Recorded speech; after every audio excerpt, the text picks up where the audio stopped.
For all those Jurassic Park fans that found it unfair we never got a follow-up on how Lewis Dodgson is doing, you're in luck. We've got Dodgson here! Dodgson!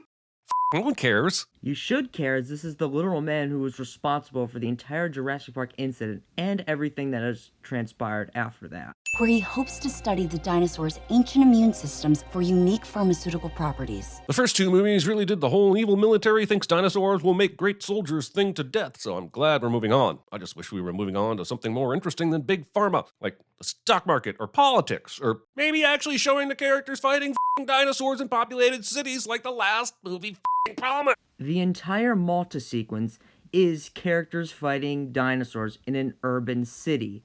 Are you saving these dinosaurs because they need us, or are you saving them to absolve yourself? Speaking of which, Claire is one of the main reasons dinosaurs are walking freely amongst the Earth's population. Even if they couldn't find a way to put her in jail, wouldn't she at least be on house arrest or something? The movie clearly states that they were living in total secrecy for the past 4 years. Oh, goody. We've got another group of people that want the dinosaurs for nefarious purposes. Remember when the main villains in the original Jurassic Park were some of the dinosaurs? We actually enjoyed that movie. Jurassic Park has gone time and time again to show that dinosaurs are not monsters, and that humans are the real villains, not the dinosaurs. This movie could have easily dropped the Jurassic World titling and just been called The Locust, and other than a few character names, nothing would have to have been changed. I feel like Jeff Goldblum while I'm watching this, wondering aloud whether or not there will be dinosaurs in this dinosaur movie. First scene in what I consider to be the actual movie is a Cretaceous flashback.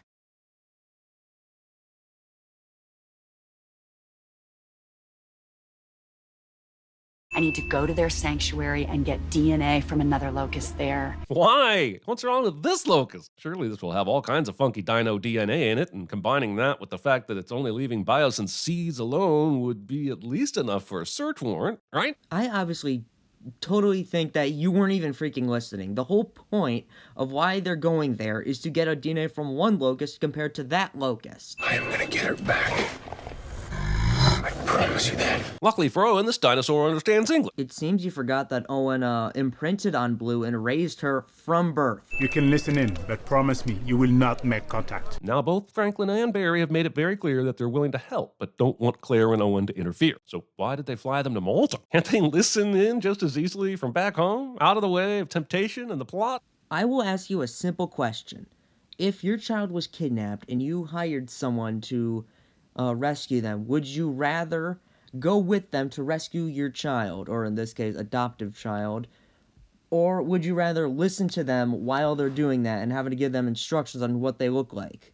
I think we know the answer to that. What's the cargo?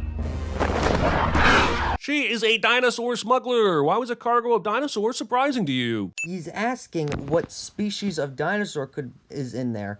As far as he knows, that could be a freaking do-you-think-he-saurus in those crates. The Atrociraptors are let out of their cages and surround a group of agents carrying guns that are all already locked and loaded, but not one of them fires a single shot. You all deserve to be eaten alive. No, Benny, a shotgun's not gonna kill a monster bear like that. Would you guys like to tour the facilities yourselves? We will eventually find out Archive 81 is in on this, but he's relying a lot on giving random clues to lead them on the correct path to get the info Ellie needs. Ramsey doesn't even know if they have Ian's security key. I know there's cameras everywhere, but he also knows this facility. I find it hard to believe there wasn't a place he could pull them aside and give them the lowdown.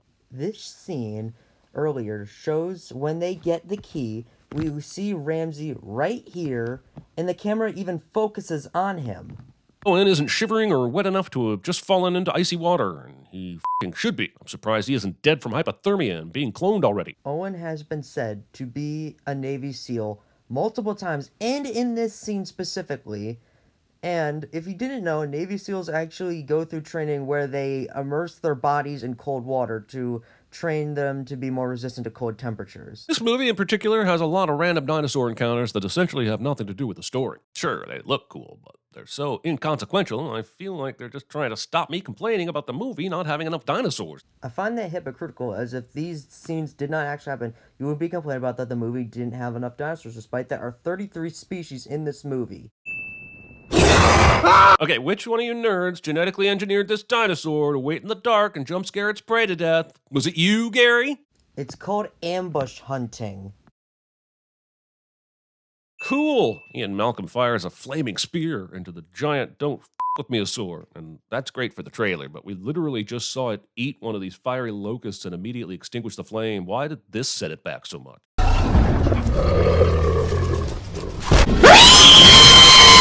All of the dinosaurs have been electronically herded here as part of the evacuation, so shouldn't there be a system in place to make sure that the two biggest bastards don't kill each other and possibly every other dinosaur present?